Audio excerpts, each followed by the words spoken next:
Welcome to Screenplay, the podcast where two professional screenwriters procrastinate on a microphone. I'm Will, and he is... Kevin.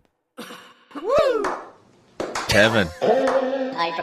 This is the show. And this is the podcast where we take something topical and pick a top three. From the big and the small screen. From the big and small screen. There's a lot of tits in there.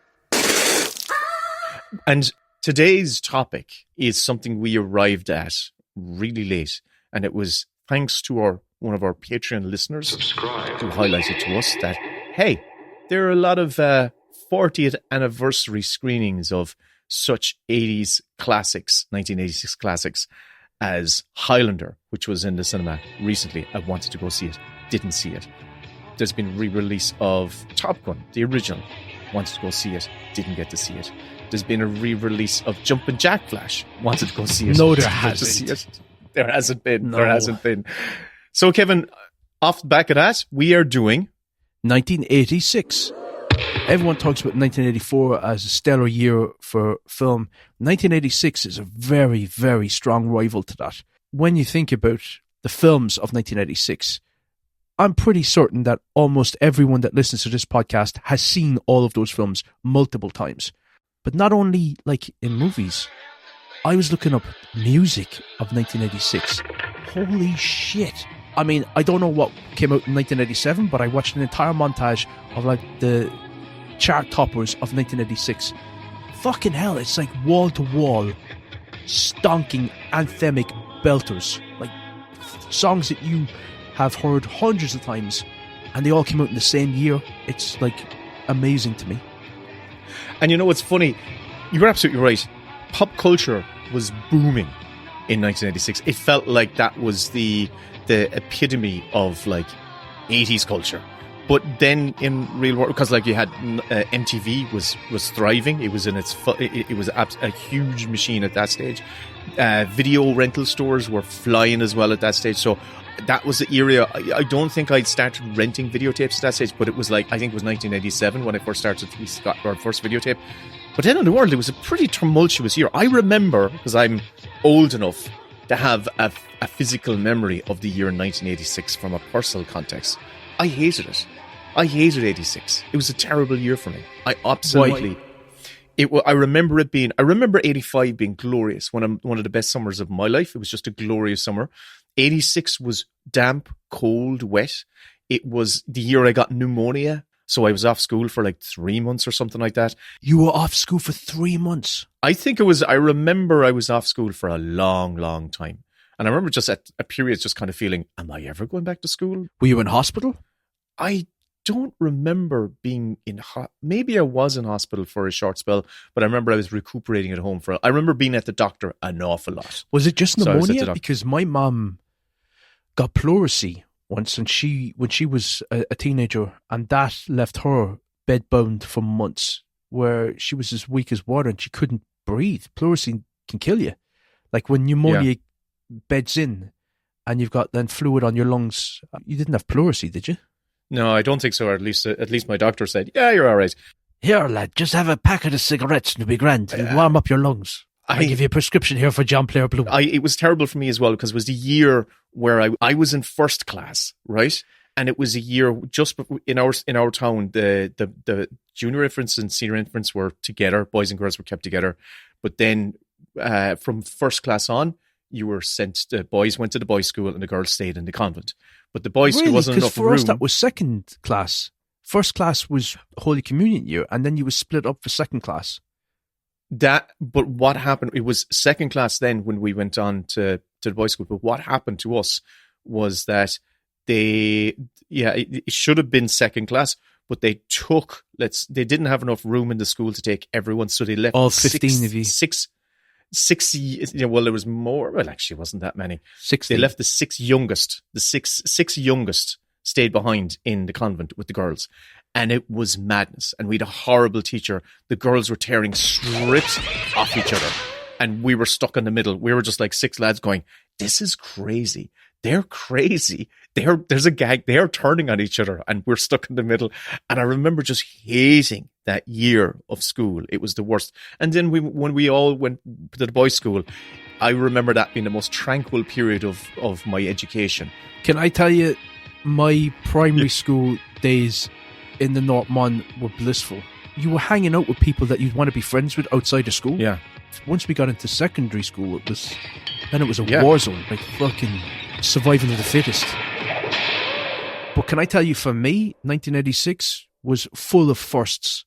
So this is something that recently I became aware of. I was always under the impression that the very first film I ever saw in the cinema was Jaws: The Revenge. Oh, shit! I saw it at Butlins with my dad, and that came out in 1987. But I remember going to the cinema with my cousins Justin and Paul to see The Karate Kid 2. And I saw it twice in the cinema, where you could just stay in the seats and it would play again. That came out in 1986. So the very first film I ever saw that I have a memory of seeing in the cinema was actually Karate Kid 2. He is quicker. Rule number 1. Karate for defense only. He is wiser. Rule number 2. Fast learn rule number 1. He is stronger. Miyagi taught him well. Secret of Miyagi family karate. I don't get it. Well, now, and where'd you say you watched that? In England. Also, 1986 was the year that I moved to Ireland. That was a first for me. My first major world event, sort of permeating my little sphere as a kid. I remember the Challenger disaster. I remember that being on the news. 1986, yeah, and absolutely. I don't know why it stuck out to me. Maybe it's because it was a rocket blew up in the sky and it was like, it was on the TV, and that sort of caught my attention. It was fascinating. It was like looking at the rocket exploding. Whee! Said little Kevin. Again! I like matches. Burn the house down. The other Burn them all. one is part of my top 3, so I'm going to save that. Okay. But it was a lot of firsts for me. And don't forget, it was also the year that the Chernobyl disaster. The nuclear disaster at Chernobyl, a British atomic expert who visited the plant says lax safety standards may have led to the accident, and the Irish Nuclear Energy Board on how we've escaped the nuclear cloud so far. Burn them all. You are 100% right. I didn't appreciate the cinematic culture, the cinematic boom of 1986 until the years afterwards, when I got to see a lot of these films, when I got access to a video player and got renting these tapes. So to learn that 86 was the year that a lot of these amazing films came out, kind of made me feel great. One thing I noticed that I thought we could talk about, which is, a reflection of where we are today in the movie business. Yeah. Of the top 10, 5 of the releases came from Paramount. I thought that was fascinating. That's interesting. You're totally right. I'm looking at it right now. The top 10, number at 10, Ferris Bueller's Day Off, Paramount. It made 70 million. 9, Out of Africa, which I don't think I've seen. That's not 9. What are you looking at? I'm looking at Wikipedia. Are you looking at those? I'm looking at the domestic box office grosses from 1986, which is interesting. Highest grossing films of 1986. I'll give you my list here. See if they match up. 10, Ferris Bueller's Day Off from Paramount, 70 million. Ruthless People, number 9 from Buena Vista, 71 million.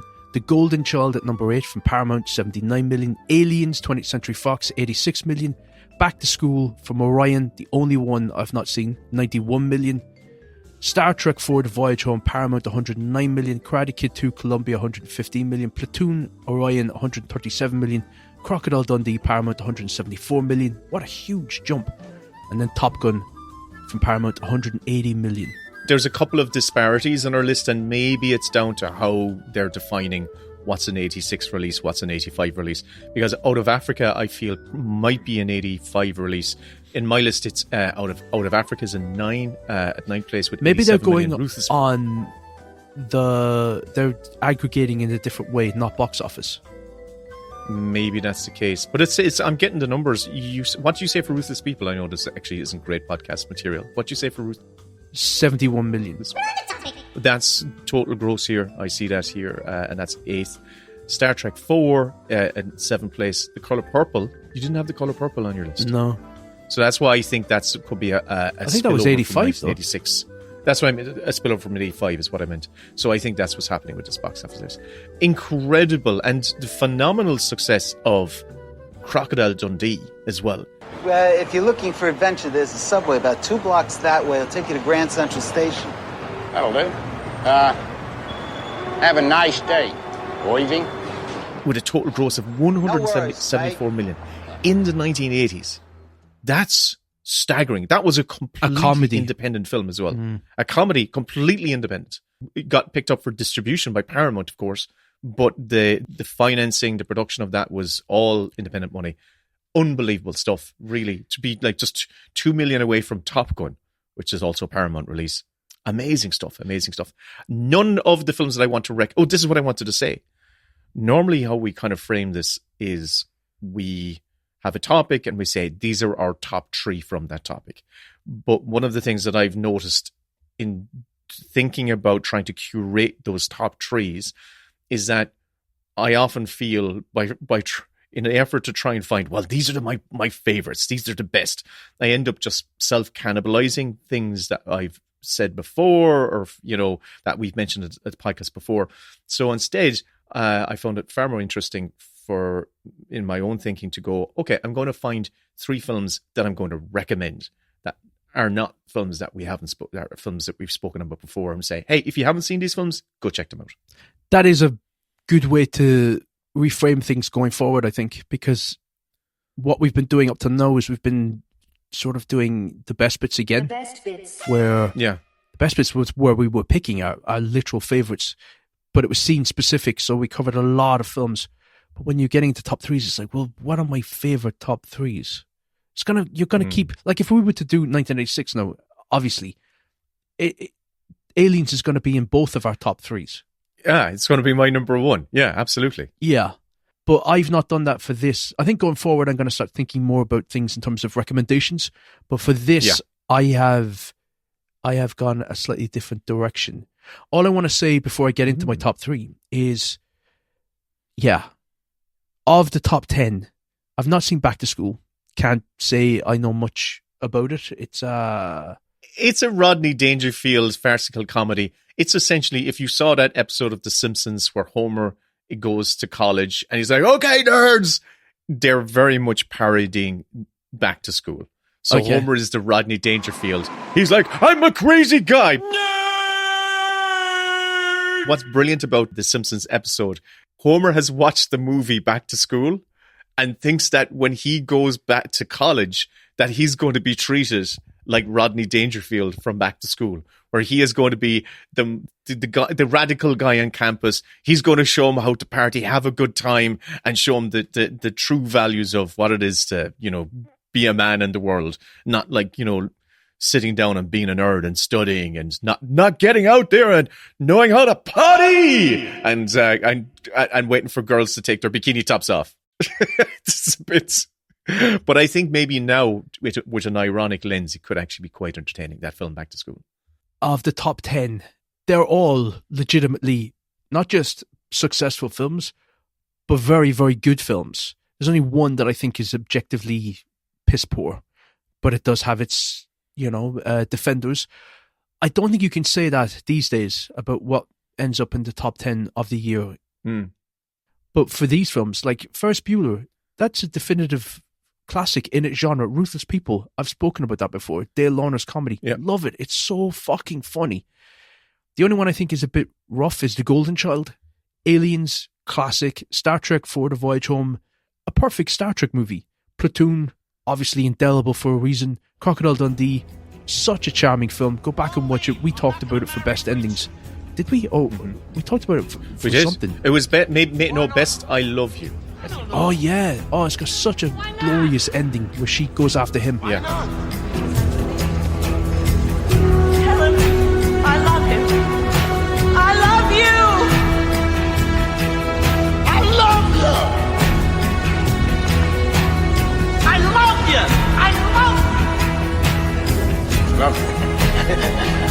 Well, Tell her, I'll tell her myself I'm coming through. he's coming through. He's coming through. And Top Gun, a film that has endured for, I think, kitsch value as much as anything else. Like, it is overblown, over the top. The thing I was thinking about as well with these films is, like, a lot of elements to cinema became really embedded in pop culture in this year, in 1996, like montages and big anthemic, like, tie-in songs, like Take My Breath Away and stuff like that. A really, really strong year for films, for crowd-pleasing films. But my picks are not in the top 10. Okay, my picks are not in the top 10 either. Oh, I see. Even to talk about things, like, there's certain, like, this is the year, I hope I'm not going to tread on your toes here. You're not. But it's the year that David Lynch Blue gave Velvet. us one of the best David Lynch films. Mm-hmm. It's the year where Blue Is this Velvet your top came out. three? Are you going for your number No, three? it's not. No, I just needed to mention it because it's a film that I've definitely mentioned in the past. But I just have to highlight. It's the time when David Lynch found his course as modern David Lynch, because he had a little detour with Dune, where there was definitely a sense that maybe David Lynch is going to go down the George Lucas route and have his own sci-fi franchise and be this big budget director. But in doing so, David Lynch it was a disastrous experience. The film was a disaster, but I think it cemented his values and the type of films he wanted to make. And we got Blue Velvet as a result, which is truly one of my. It was the best. I only watched it in the last couple of years, and it was my favorite film of that year. I saw a TikTok just earlier this morning where a guy was talking about there are two different types of filmmakers.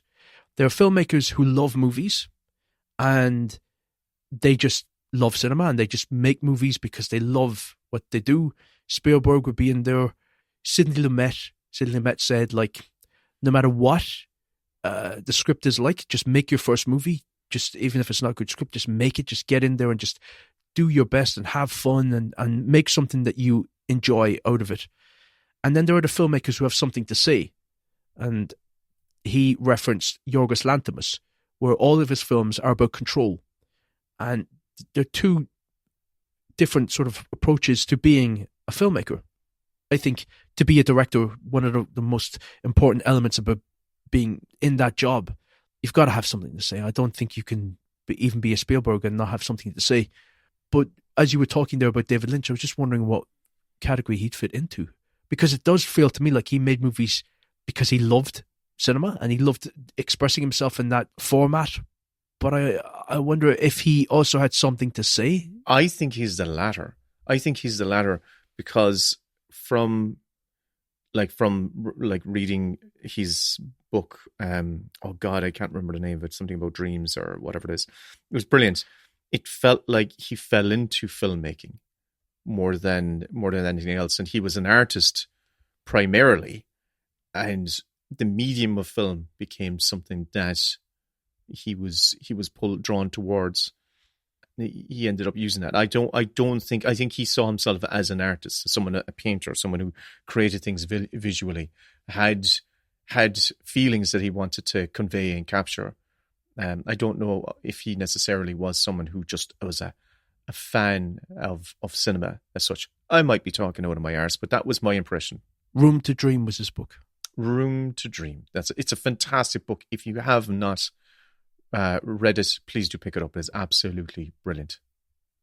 Okay, so getting into the top three. I wanted to say before we got into it that yesterday I sent you the link to the highlights of the Oscars from early 1987, which was obviously covering the films of 1986. I forgot to watch it. It was a brilliant time portal because you have Kojak. You have they start with a kind of an old Hollywood showbizy type number. This is the year. It's all happening. No, there's no Rob Lowe on it. No, there's Telly Savalas. There's Dom DeLuise, and what I was kind of blindsided by, Pat Morita from The Karate Kid. Is he Pat Morita? Pat Morita. He was a stand-up comedian. the three of them are basically singing this musical, like, big show busy number, highlighting the films that are coming out Right now. You better join the fray, get in on this parlay. Hey man, the Oscar Derby is underway. It went on for 13 minutes. Yeah. It went on for 30 minutes. It's kind of hilarious because you have then the dancers coming out on stage and they just have platoon. Children of a lesser God, children of a lesser God. Hannah and her sisters, Hannah and her sisters. The mission, mission, Ta-ta! All jazz hands. And it was cringe funny. It was really cringe funny. And I was going, what is Pat Morita doing out here? And Pat Morita was on stage singing too. You know, this is so old school Hollywood that I was expecting them to put on their tap shoes and have a top hat and cane and whatnot. And Chevy Chase was the host that year. Oh, And didn't his he opening bomb? monologue. Oh, Didn't he it was bomb? bad. I watched it. It was bad. As a little sidebar, I actually just watched the Chevy Chase documentary that you recommended, the I'm Chevy Chase and You're Not, and watched that. Did you come away from that liking him more or feeling like there's no excusing the way that he behaved?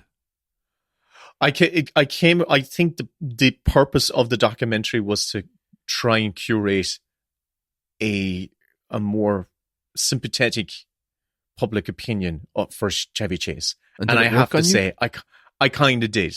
Yeah. I kind of felt, because I felt this guy's pretty tortured. He kind of can't help the way he is. He had an awful history, and but yet he's still an asshole.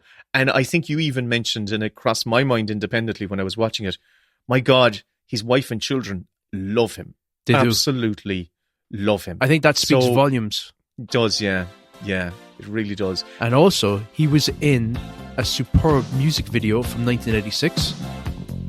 You Can Call Me Al. If you be my bodyguard, I can be your bodyguard. Yeah, that's really great. So that's going to be a nice segue for me to get into my top three. Please, give me your first recommendation then. My first recommendation, Will, Number three is not a film and it's not a TV show. It is actually a music video. Ooh. It's one of the first music videos that I remember watching. Events that had happened in 1986 where I was saying, this was the first for me, this was the first for me, this was the first for me. This was the first music video that I remember getting entranced by, and it was constantly on TV. It was animated by Nick Park, the guys that did Wallace and Gromit. It won 9 MTV Music Awards. It went to number 1 in the US. It is the most popular music video ever in the history of MTV. What? And it is Peter Gabriel's Sledgehammer. Yeah, that's pretty amazing. Yeah. That's pretty amazing. I didn't realize it was animated by Nick Park. Was, yeah, Wallace and Gromit, Aardman Studios. It was one of the first things they Wow. did. Each second of the music video required like 25 unique hand-posed clay or plasticine for the entire music video, which is just Peter Gabriel. Everyone knows what that music video is like, but it's basically him like locked off, lying back, and everything around him is animated. It took 100 hours to film, 16 hours a day around you. Wow. It's a work of art, and it's just a great song. I thought, we can expand the horizons of this podcast. It is about what's on the screen, and we get to play around. So rather than it just being like films all the time, or sometimes when we delve into video games, or delve into YouTube, or delve into TV, I thought I'm going to now throw in another one to this, which is an incredible music video. So when I think of 1986, and I was blown away by the songs that came out in 1986, honest to God, like you go back and it is like one classic after another, where you think that probably came out sometime in the 80s, but you wouldn't know it was all within weeks of each other, like week after week after week after week, like huge global hits. Sledgehammer was one of them, but Sledgehammer had the best music video of the lot.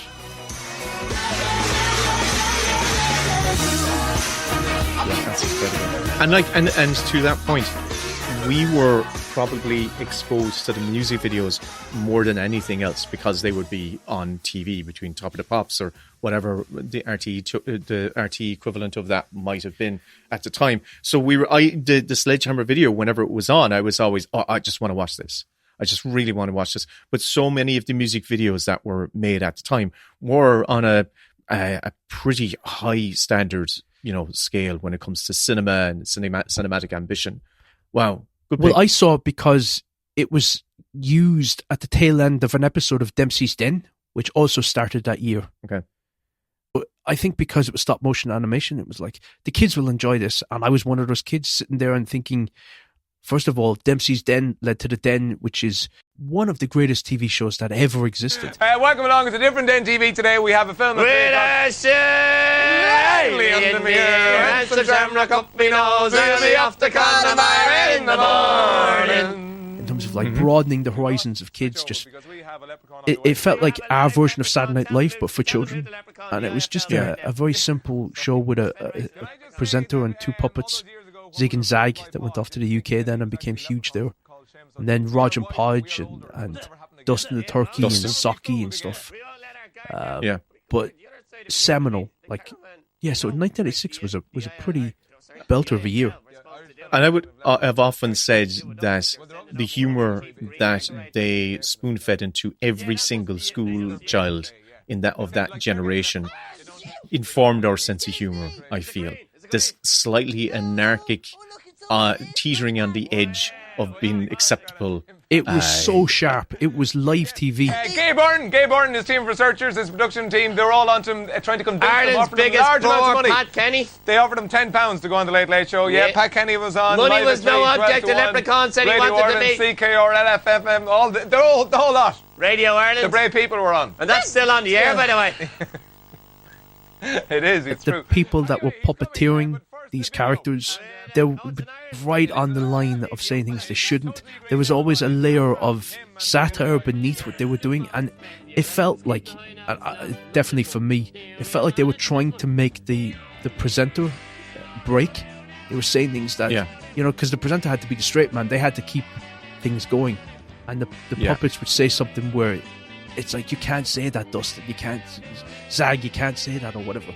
And having to almost apologise for them. And they were constantly ripping the piss out of the RT brass about different politicians and stuff and different presenters. They used to hint that Derek Davis, who we spoke about, would play the game. Yeah. I loved it. You just felt like it was naughty time, almost. Yeah. And they had beef with other, Dustin had a particular beef against Gay Byrne. And Dustin was the more adult. When Dustin was a turkey, his real name is Dustin Hoffman. And I remember the introduction of Dustin Hoffman was that there was a long lead-in, weeks of a lead-in. Dustin Hoffman's going to come on the show. Dustin Hoffman's coming on the show. They're all excited. We're like, going, oh my God, Dustin Hoffman's coming on Dempsey's Den. This is incredible. Or maybe it was the Den at that stage. And then when he eventually showed a skinny, scrawny little inner city builder, like a cowboy builder. How are you? Oh yeah, how's it going now? He was always doing the deal. And they came out with their own music videos and with some really catchy jingles and tunes and whatnot. Fuck, the Zig and Zag, this was the era of Bart doing the Bartman and stuff like that. Yeah. The Zig and Zag had a belt of a song. Them girls, they all love me. They all love me. Them girls, they all love me. This is dumb slave business. Come down, selector. Wind and haul. They all love me. They all love me. Them girls. Yeah. Fuck, I should have put the Den in my top 3. But I think it's a little inside baseball. For our Canadian, American and British listeners, they won't know what we're talking about. But my God, I swear to you, you missed out. You really, really missed out. And I look at my own kids now, and I see them coming home from school, and I see they're just putting on, Luke goes on a loop watching, I'm just going to watch Young Sheldon for 10 a week straight. I'm going, oh dude, this. I don't know how to curate this. So they're stuck on YouTube watching just autoplay of just nonsensical drivel. Do you know what else they had in 1986 to give you a sense of the difference between the generations? Rambo, the animated series. Fighter for Freedom, I think he was called. And also Chuck Norris had an animated show. Oh, Karate Commandos. Yeah. I like the sound of it, and I want it in my bloodstream right now. It sounds great. You go back and watch First Blood and then think, this guy's going to become like G.I. Joe, an animated hero. Can I give you my first recommendation from 1986? Oh, we're still doing that? Okay. Number 3. Yeah, we are. We might as well. Things were out. We might as well do it. This is a film I did not see in the 80s. This is a film I caught on TV somewhere in the 90s. I found it to be quite a deceptively deep film. It's a teen drama, and it's called Lucas. You must be Lucas. I've heard a lot about you. Really? What are you doing? You collect insects?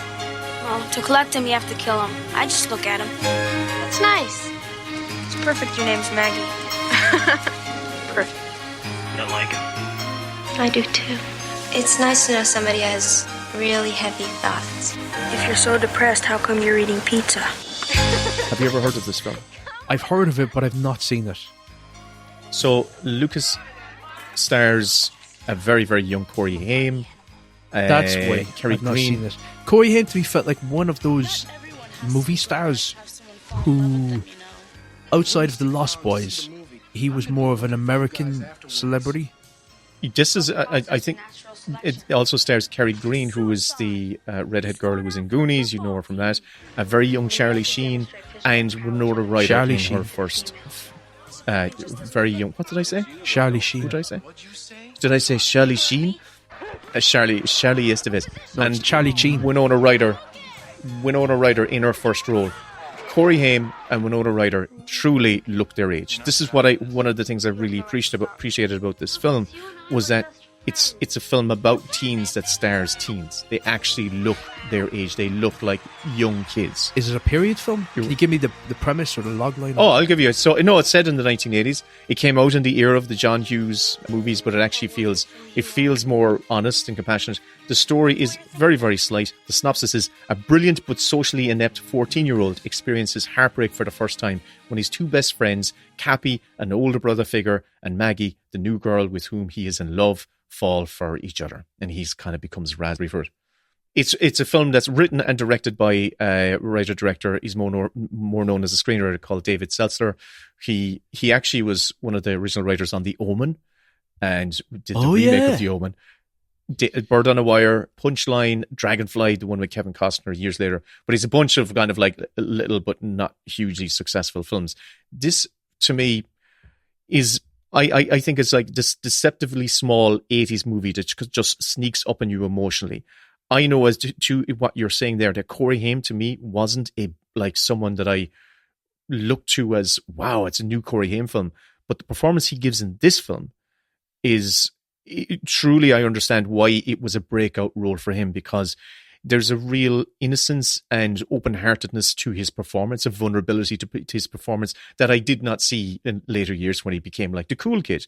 But I feel this is more the role that he's playing here, this awkward kid who is desperate to fit in, is truer to probably how he experienced, how he was as a human being. It's a very sincere story about loneliness and adolescence and the desperate sense of wanting to be accepted. There's an intelligence in this where he's so physically smaller to the likes of the Charlie Sheens and the Jocks. He's like a child, you know, the way, and Winona Ryder too. All that group of friends, the 14-year-old nerds, there is, as we spoke to earlier, a massive height difference, and you go, Jesus, these are kids and they're adults. Yeah. And so Corey Haim, and what's kind of painful about it is this awkward moments where Corey Haim just wants to fit in, and he's like, okay, I'm going to sign up for football tryouts, and he literally is like a child in all these shoulder paddings and whatnot, and it does something to you viscerally, where when you see someone that's really small and vulnerable in a dangerous setting, which is a football field, it makes you worry for them an awful lot more. And what's the tone of it? So it's a coming of age film, but is it? It's very gentle. It's very sweet. It's funny. It's very relatable. and it's actually really compassionate towards teenage insecurity. And I know even with the Charlie Sheen character, because Charlie Sheen is the jock, but what's open spirited about it is that he's not the jock in the John Hughes type of way to depict him. He's a complex jock. He's a jock who's like, I'm a football player, but I'm actually into nerdy shit as well. And he befriends young Corey Haim, and it's just an unlikely friendship is forming between the two of them. Really, I think it's a film that's worth exploring. I don't think it's one that ever gets mentioned in the same amount as John Hughes films at the time, but I think it's on par as the John Hughes films. In actual fact, it's got a slightly different tone. It's a bit softer, it's a bit sadder, but it's more, I honestly feel it's more emotionally honest. What made you watch this? Like, how did you... It was on TV. It was one of those films that was on TV. Really? Yeah, during the 90s. And I think I might have recorded it. And I'm not sure if I did. Because I was in that period where I was like, okay, there's something on TV tonight. I'm going to record it if I don't get a chance to watch it. So I actually had it recorded. And like late or, Ear to the Ground. It's like, I can't miss Ear to the Ground. Or Nationwide. Gotta watch Nationwide. No. But definitely, I definitely recorded and never recorded over any of the episodes of Winning Streak. They're all in a locked, sealed case. Did you ever see the video of the guy? Give us a wave there on Winning Streak. Yes. So from Church Cross in County Cork, welcome Seamus Murphy. Oh, I'm going to tell you what, I'm sure I know the guy you're talking about, but I will challenge that one and say there was, when they cut to the crowd, I'm sure I've told you this one before, but they cut to the crowd and the crowd is always populated with the families and friends supporting these 5 contestants. Placards.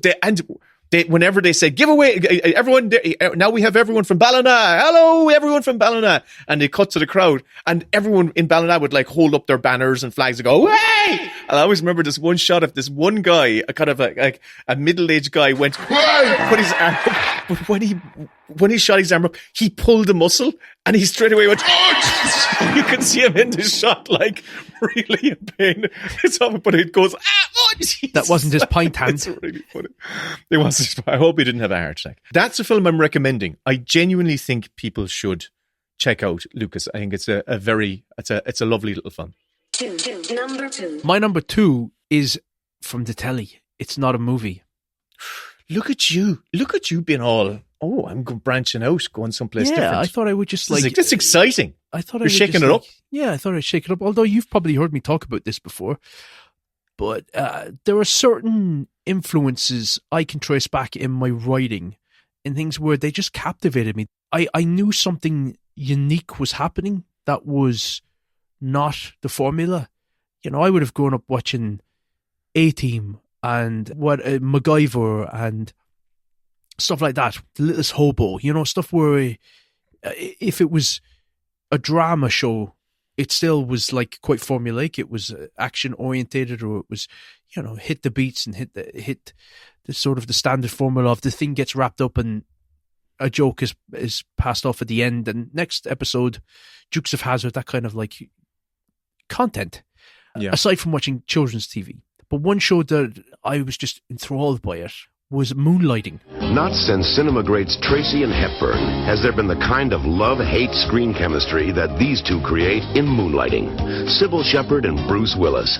Just get out of the car. But what? And now I don't want you to look, but there is a dead man in the back seat. A story with ups and downs. A story with high points and low points. Moonlighting was Sybil Shepherd and Bruce Willis. It was the show that broke Bruce Willis and made him into a movie star. And in fact, he shot Die Hard while he was still shooting Moonlighting. So he was pulling like 18-hour days, shooting all day on Moonlighting and then shooting all night on Die Hard. So it was that era of it. Moonlighting is very famous for having a will they, won't they, push and pull, and as soon as they consummated their will they, won't they, the show sort of went off a cliff and people no longer felt interested in it. And I think that it was a lesson to people that to keep the couple, to keep that sort of Cary Grant-ish, like distance, the bring your baby kind of like vibe. I often say long-running successful shows have to have a really clear and well-charged, clear dramatic conflict.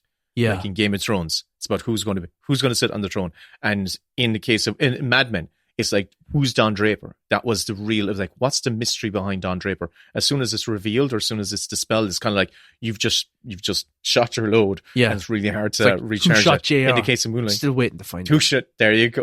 And in the case of Moonlighting, as soon as the whole core kind of like the dramatic juice, of that is will they, won't they? And it's like, do they hate each other? Do they love each other? But aside from that, what Moonlighting did was it was playing with the format. It was a lot of stuff that I love, the farcical elements of a couple that run a PI agency. They're both on opposite ends of the floor of the office that they run, walking and slamming doors. It had that sort of Cheers, like, is it Jack and Diane? What was Ted Danson's character called on Jack and Diane? I think you're right, Jack and Diane. Yeah. Do you know, I've never seen Cheers all the way through, but I remember reading that book on it, the showrunner of that, and thinking, the fucking scripts on this sound like masterworks. I've got to watch this. I was just so impressed by the guy recounting the scenes in script format. Anyway, so they had that Jack and Diane sort of will they, won't they headbutting, but they'd also then have like episodes where they would go back in time and they all become like gangster malls, or they'd have musical episodes where everybody's like singing and dancing. And so they were constantly playing with the format of Private Eyes, and contrast that with like Magnum PI or Miami Vice, the shows that were sort of very rigidly stuck in their format, had their own identity and what have you. Moonlighting was far more facile, far more playful and clever, and just, it was brimming on star charisma and just brilliant writing. There was so much inventiveness, there was so much irreverence that it was exciting to sit down and watch Moonlighting, because you didn't know what was going to happen, and some sort of investigation would occur, and they could end up like driving down an alleyway and going back in time. And it was like, whoa. Yeah. It was so playful, so fun. And they would like break the fourth wall all the time. And suddenly they'd reveal that they were on a soundstage, on a set, and everybody's like moving into position, and it's like, whoa, get back out of here. And like, we're on camera. Oh, David, mad. Name, please? David Addison. Madeline Hayes. I'm sorry, but you're not on the guest list. That's because we're not guests. We're looking for a man with a mole on his nose. Mole on his nose? A mole on his nose. What kind of clothes? What kind of clothes? What kind of clothes do you suppose? What kind of clothes do I suppose would be worn by a man with a mole on his nose? Who knows? Did I bother to disclose this man that we're seeking with a mole on his nose? I'm not sure of his clothes or anything else, except he's Chinese. A big clue by itself. How do you do that? Gotta read a lot of Dr. Seuss. I'm sorry to say, I'm sad to report, I haven't seen anyone at all of that sort. Not a man who's Chinese with a mole on his nose with some kind of clothes that you can't suppose. So, get away from this door and get out of this place, or I'll have to hurt you. Put my foot in your face. Oh. Time to go. Time to go. It had a sort of anarchicness. My horizons broadened, where I thought, you can do that. You can just go all over the place. And I've gone back to Moonlighting again and again over the years. And certain shows, aside from films, have influenced me heavily. The Simpsons, obviously. Friends is another one, even though I know that's like a dirty word these days, because people think of Friends as being like candy floss, sugary shit. But for me, it was so well written, and it was just to be it still is so well written as a sitcom show. It's brilliant examples of how you write effective situational comedy. Yes, it's excellent. The Next Generation, obviously, but that didn't really influence my writing so much as I just adored that show. And then Moonlighting is the one that, when I look at my own stuff, I do see sort of the influences of that carefree abandon, just going all out to be entertaining. Obviously, the show went way off the deep end, and there was a lot of acrimonious sort of behind-the-scenes things of Sybil Shepherd and Bruce Willis not getting on with each other towards the end, where his star sort of shot through the stratosphere and she didn't really, and it really was sort of her star vehicle in the beginning. But other than that, they had a brilliant chemistry on screen. Like, they really popped, and I love that show. And if you've not ever watched Moonlighting, there's certain like listicles out there where it's like the top 10 episodes of Moonlighting to watch. They are standalone. They are sort of like encapsulated where you don't need to know the lore and stuff. It's just the premise of these two people work at a PI agency, and he's a bit of a womanizer and she's a bit of a ball breaker, and they kind of fancy the pants off each other, but they can't get along. And there's so much fun to be had with that, where people are just like drawn to somebody that gets on their nerves. Oh, lads. Oh, God. It's like he knows when you're down. Somehow, it was on TV. It's one of those shows that I like. It looked appealing to me, but I think as a young kid, it was on around too late or something like that, and I just bounced off it. I remember feeling like, oh, I kind of like the show, but I don't know. Do I kind of get what's going on? At times, I was just a lot more mature than you. I think you were, being many, many years younger than me. But I would love to look at that list of, like, here are some episodes that you can watch in isolation and get some of the highlights of the show, because I think as an adult, I would appreciate them an awful lot more. But I remember it feeling like a lot of fun. And even the side supporting characters, I liked them an awful lot. The guy with the kind of wild hair. I like them. Voice. It was great fun. Do you know what we also had growing up? And this is a slight tangent, but it's just coming to me. Measles. No, I never got the measles. I had the chicken pox, though. That was horrendous. We used to get a lot of reruns. So I remember, as a kid, some of my favourite shows, they were on the air 20 years before I was born. So I would love, like, The Monkees. Oh, yeah. Yeah. Land of the Giants. I remember watching I never watched Bonanza, though. I never saw that. I remember watching it and liking Bonanza. There was a lot of 60s shows that we got. It was like The Fugitive. Land of the Giants. The Time Tunnel. I used to love The Time Tunnel. The Streets of San Francisco. Do you remember the one with Carl Malden and Michael Douglas? What a crack of a show that was. Yeah. I remember Mark Hamill appearing in it before he was Luke Skywalker. I was like, oh, that's Luke Skywalker. That's Luke Skywalker. Oh, really? He was like one of those guest appearances. He was like 12 in it or something like that. I need to check it out. I've heard good things. Yeah. Star so Wars. what was amazing? You see, we were at because I recently on Facebook or something like that. Are you still on Facebook? Not really. No, I'm not. I was scrolling, looking. I checked to see if someone sent me a message, which sometimes I get there. And there was one of these nostalgia things that had an RTE guide from 1986. It was an actual scan of the RTE guide from that day 40 years ago. And we had so few channels that, like, I remember at the time being able to memorize and actually be able to regurgitate what was on TV on both of our channels to anyone who asked us, like, what's on TV tonight? Oh, well, at 7, at 5:30 is going to be Mailbag, and then you're going to get the 6 o'clock news, and then you'll probably get Star Trek or whatever it was. But because there were so few channels and so few stuff in there, they would give you like the full synopsis of what was actually in each program. So I was able to read, tonight on Moonlighting, such and such is going to happen here, and this is going to happen there. It's like, oh wow, it was a really interesting kind of little snapshot of focus back in the day. Don't know why.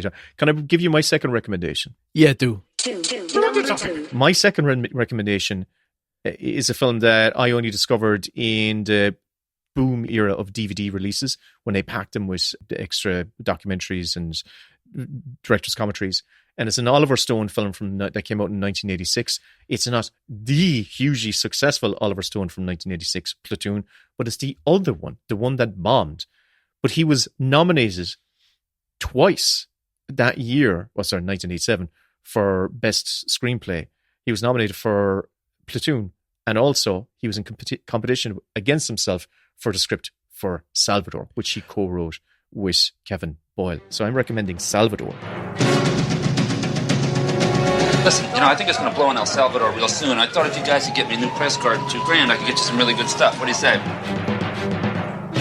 Look, this is serious, okay? I need one for old time's sake. You got to give me $500 to go to El Salvador. They kill people here, Boyle. You believe everything you read in the papers? Yeah, come on, man. You're going to love it here. I'm getting out of here, Boyle. Look, Doc, this is my last chance. If I can get some good combat shots for AP, I can make some money. Whatever you do, okay? Don't get on the ground. They're not just shooting the Indians. They're shooting at us. So this one year, Oliver Stone was nominated for Best Original Screenplay for Platoon and Salvador in 1987. Jesus, what a year he had. Yeah, it really was the year. That's why I mentioned it to you yesterday. I was like going, 86 for Oliver Stone was the year he arrived. He dominated. Platoon was the absolute smash hit, but Salvador, if you've never seen it, is a fucking banger of a film as well. Stars James Woods, Jim Belushi. It's based on a true story. It's a script he co-wrote with an author and photojournalist, a dude who did several tours in Vietnam. He covered the troubles in Ireland, covered the shitstorm that went down in Cambodia.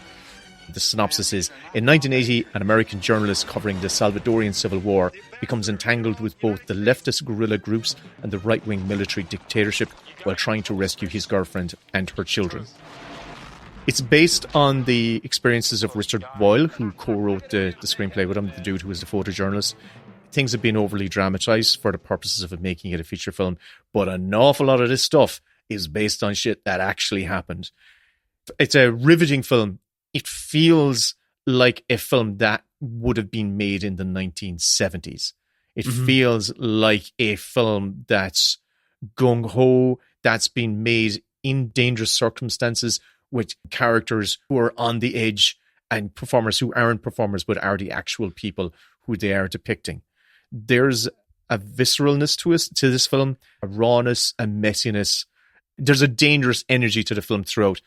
And I think it comes from the James Woods, Jim Belushi combo, because James Woods is basically the photojournalist character. He's going down into this conflict, kind of going, I'm going to depict this. And Jim Belushi is his sidekick, who is based on a real character, as basically a stoner sidekick. There's a kind of a Leaving Las Vegas vibe to these guys going into a civil war, but it doesn't have together. This maybe kind of. But by God, it's got a.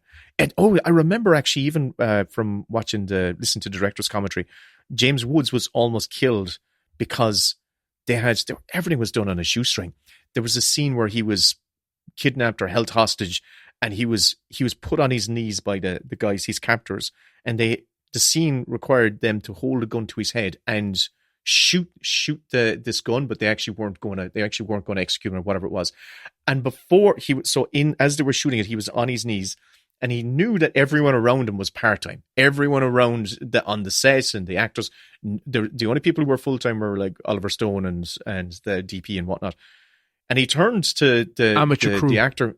Yeah, and he turned to the guy who's holding the gun, the actor. He said, "Do you have a blank in that? Do you have a dud or a blank?" Yeah, that was the thing. The gun wasn't, when he pulled the trigger, it was supposed to be a dud bullet, essentially, or something like that. And he said, "Do you have a blank or do you have a dud?" That can still kill you, though. That killed, what's his face? John Eric Hexum. That TV actor, he had a blank and he put it up to his head and went like, as in the day was taking so long, so he pretended to commit suicide with a blank. And of course, a blank is still a shell. It went off and it killed him. That's exactly what James Woods saved himself from, because he got into a roaring match to say, "Do you guys know the difference between a blank and a dud?" And they didn't know. They had a blank in there, and they had a blank pointed right. It would have killed him. He said it. He said that would have killed. I wouldn't be here if they'd pulled the trigger. It's a terrible shame that James Woods went off the deep end and became fully entrenched like MAGA, because he's a brilliant actor. Like, he's up there with Gene Hackman in terms of like so watchable, such a good actor. And it's such a shame that he's been relegated to shit movies because he's unhireable now for his political beliefs. And kind of rightly so, because he's gone so far off the fucking deep end. But it's still a terrible shame. There's two things. I think this is James Woods' one of his best performances. This is one of the films where I'm going, that performance he gives in this film it's Brando-esque. You know, he's on a level here where he's embodying this character, and maybe there was a lot of drug and alcohol, but I believed in these characters were actually in this chaos on. It feels almost like a documentary, a dangerous documentary. It's really worth seeing.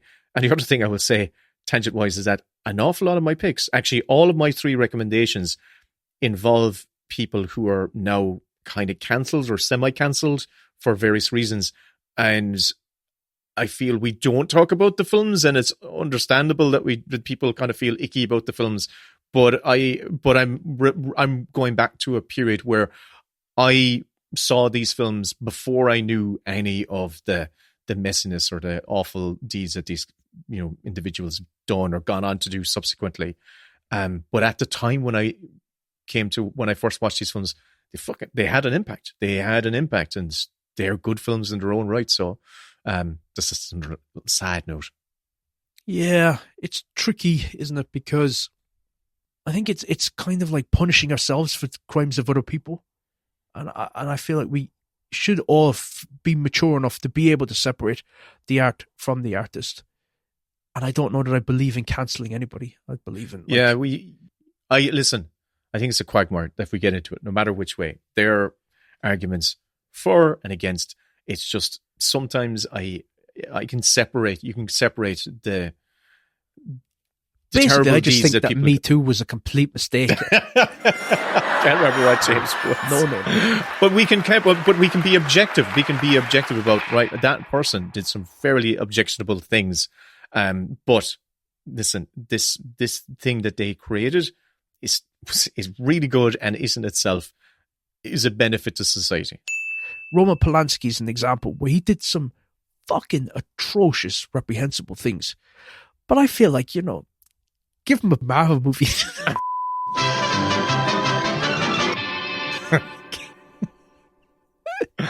It'll be fine. Bring it back in. What is you're going to recommend? Number one. Is it your top recommendation or just your third in line? It's a film that, look, of all the other 1986 releases, we have talked about them. I have talked about them before a lot. Even The Golden Child, we talked about that on the podcast.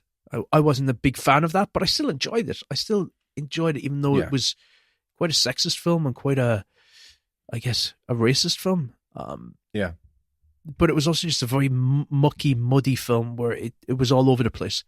But all the other ones that were in the top 10, I think they're all like superb. Aliens, Ferris Bueller's Day Off, Ruthless People, Karate Kid 2. I can't really remember that beyond the fucking the Vuvuzela thing that they had, which was like they would they'd swing it around and it would click. Remember that thing with like click, click, click, click, click, click, click? That was when they applauded. Yeah. Click, My click, God, click, yeah. click, I click, so wanted one of them. Yeah. I know what you're talking about. Yeah. Crocodile Dundee, of course, we've talked about. Platoon, amazing. Top Gun. Although Platoon is one of the most traumatic film watches of my life. And I've spoken about that, where seeing that kid get his head bashed in by Kevin Dillon was truly traumatizing. But one of my favorite childhood classic films, one that is a minor classic, and I decided to put that on there as my film pick because I know that you can talk about it as well, and it's not just me like selling this movie, because we both watched the documentary that you recommended about the star of the film. I know where you're going. Yeah. And it's the director of Grease's second biggest film, I'd say his second most important film, but it still is considered a minor movie of the 80s. But for me, it's the best film that Steven Spielberg never directed. And it is Flight of the Navigator. David, what time did you enter the woods? Around 8 o'clock. Then what happened? Then I reached this cliff. It's transmitting in alpha waves with complex frequency patterns in them. I know I fell. It's 1986, man. 8 years since that night. This is totally rad. I mean, you're my big little brother. I think you should take a look at this. Where did this come from? From the mind of a 12-year-old boy?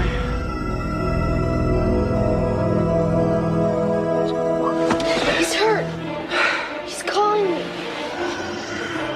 His voice keeps calling, saying something over and over and over, but I can't understand very much. Help you. How? Yeah, that's a lovely film. So take it away, Will. What did you think of Flight of the Navigator? Well, I love Flight of the Navigator. We've definitely spoken about this film before. It was a groundbreaking film in terms of visual effects. Like, aside from Absolutely. everything else, this is a great story about a kid who gets abducted. Well, he kind of falls into being whisked away by an alien entity in a spaceship that takes him out of time, and he comes back where suddenly he's gone from being the big brother to being the little brother. It's got a beautiful soundtrack. Like, the music to Flight Navigator is gorgeous, groundbreaking in terms of visual effects. The star of that film, there was a documentary that was made on him just recently, the last couple of years. It's called Life After Flight of the Navigator, I believe. It's really heartrending, and I really rooted for him at the end, and I really was happy for him that he'd gotten to a place where he could reconnect with his daughter, and he'd gotten out of assisted living and gotten off of his addictions, because he really fell on hard times. But other than that, like, the film itself is a treat. Certain films take me back to specific moments, and obviously I talked about moving from England to Ireland. But Flight Navigator was films where I saw it the summertime a few years after that, when my dad took me up to the video shop, and it was a tiny little old granny's video shop where the videos would go right down to the floor. Oh, they're the best ones. Yeah. Yeah, they were stacked up, and it was probably like a one-room video shop. You go in there and you get Honey, I Shrunk the Kids. Which has been watched in our house recently. It's gone down like gangbusters. Does it hold up? I've not seen it since I was a kid. Oh, it's a really good film. A lot of those 90s kids movies really, really... was that 90s or was it 80s? Maybe it was 89. I think it was 89. Okay. But I remember renting Flight and Navigator, and scorching hot summer day, and I was stuck indoors, like, at the telly, like, watching it. And it was so captivating. Got to the end of it, watch it again. Oh, I love that. That's amazing. And also, that film has... made me cry as well. I remember that. I remember getting really choked up and emotional watching it. There's an awful lot of the success of the film, aside from it being really well made, is the quality of the performance of that young lead actor whose name has just slipped me right now. But there's a sincerity... Let's look him up, for fuck's sake. Let's look him. There's a real openness to his performance, like a real... And it's and it's funny, if you go, and I highly recommend watching precocious. that documentary. Not at all. There's an opening. You can tell he was born and raised in a hippie commune, because he has that open-eyed sense about him. Joey Kramer. That's him. The beat that always hit me in that film is when he returns to his home, expecting his family to be there. Family in the house. The old family. And they say, come in, son. The ache of that, and the sense of complete hopelessness and terror that you see in this kid. It's the instant empathy from the two elderly people, where they're like... Yeah, it's lovely. They're instantly concerned for him. And then Veronica Cartwright, like, I always find her a really captivating actress, where she's so accessible with her emotions. She can cry so easily. And her having her son come back to her. And then also, like, the gorgeousness of Sarah Jessica Parker. Like, she was such a bombshell back then. It's like this... like I whizzed by her house just a couple of nights ago. Just knocked on the door as usual. She wasn't in. What was in the bag? They staged search the hand and lining of the bag. Oh, lads. It's a film that it feels mammoth. Like, it feels like a huge movie, but it's quite fleet. It's a coming of age story. It's a time travel story. It's like a two-hander between him and the alien ship. He ends up with a little cute little alien at the end. It sort of ticks all the boxes, but it's just got a huge heart. It's just a really big, open-hearted film. I'm going to add it to my list of films that I'm going to show the kids, because you have to show them that. Yeah, fuck. Honey, I Shrunk the Kids. This is the one that's going to blow their brains. He also made he also made a film that I only 2 weeks ago thought, you know what, I'm going to show that one to him as well. Is the White Fang, that Disney movie with Ethan Hawke, where he's out in the wilderness. Yeah, I remember it being quite good, but I haven't seen it since it came out. So but I do think it's for some reason it appeared on some list for me, and I went, oh, you know what, maybe because of the filmmaking quality back in the day, stuff that we took kind of for granted as, that was okay, will actually, by today's standards, will actually seem really cinematic and really accomplished in its storytelling. So White Fang is one I want to revisit. The visual effects in that film, the special effects, like it combines both. It precedes like the T-1000. And I feel like with the water tentacle and with the Flight Navigator, you wouldn't have the T-1000 without the breakthroughs that film made. But also just the special effects. Like they built a full-size spaceship. Yeah. And it holds up. Like, it holds up. The floating steps that you have to... I loved looking at the behind the scenes of how did the floating steps, because it's a magic trick. It's a combination of like CG effects, but also practical magic where you cannot see. It's like, how did they make that happen? It's such a convincing spectacle. Also, I knew the film. I was like going, oh, who did the voice of the zany alien robot? It's Pee Wee Paul Rubens, Pee Wee Herman. Yeah. And that came up in that documentary that I highly recommend the documentary about Paul Rubens, which was excellent. It's featured in that as well. It's really good. It's a great pick. That's my number one. What's your number one? Number one. My number one, I'm keeping with the theme of controversial individuals, people who might be cancelled, but I also have to be honest about how I have felt about this film in the past. I haven't watched this film in quite a long time, but I've watched this film many, many times. I have never brought it up on any of over the 5 years we've been podcasting, but my God, this film really had an impact on me at the time. And it is Hannah and Her Sisters. There's something very lovely and real about Hannah. She gives me a very deep feeling of being part of something. Did you ever read this one?